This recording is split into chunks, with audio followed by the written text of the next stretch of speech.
ኢትዮጵያ በላቦራቶሪ ዲፕሎማ ወይም ደግሞ በዲግሪ የተመረቃችሁ እዚህ አሜሪካ ያላችሁ ይሄ ኢንፎርሜሽን ለእናንተ ነው። ይሄን ቪዲዮ በተቻለ መጠን ቫይራል አድርጉልኝ፣ ላይክ አድርጉ፣ ሼር አድርጉ፣ ኮሜንት አድርጉ። እዚህ ከላይ የማስቀምጥላችሁ ዌብሳይት ላይ በመግባት አፕላይ ማድረግ ትችላላችሁ። ኢትዮጵያ በዲግሪ የተመረቃችሁ ሰሌክት ስታደርጉ ኢንተርናሽናል የሚለውን ምረጡ። ሁለተኛ ላይ ማድረግ ያለባችሁ በዲግሪ ከሆነ ወይ ኤክስፒሪየንስ የሌላችሁ ከሆነ መምረጥ ያለባችሁ ራውት 1 የሚለውን ነው።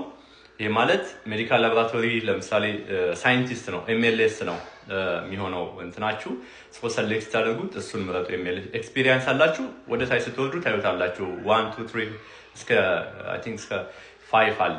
ዲፕሎማ ኢትዮጵያ ወይም የሁለት ዓመት ዲፕሎማ የጨረሳችሁ ሊሆን ይችላል። ዲፕሎማ ያላችሁ ደግሞ እናንተ በተመሳሳይ ሁኔታ ስትመጡ ኤምኤልቲ ነው የምትመጡት።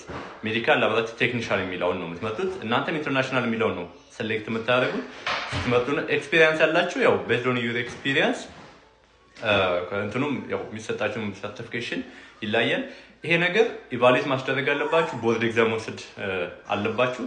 ኔክስት ቪዲዮ ላይ ይሄ ቪዲዮ ጠቀመን የምትሉ ከሆነ ኮሜንት አድርጉልኝ። ተጨማሪ ኢንፎርሜሽን ከፈለጋችሁ ዩቲዩብ ቻናሌ ላይ ሙሉ ቪዲዮውን ቀርጬ ሙሉ ስቴፖቹን ቀርጬ ዩቲዩብ ቻናሌ ቻርም ቲዩብ የሚል አለ እዛ ላይ መከታተል ትችላላችሁ። በዚህ እስከ ፍራይዴ ድረስ እለቀዋለሁ ማለት ነው።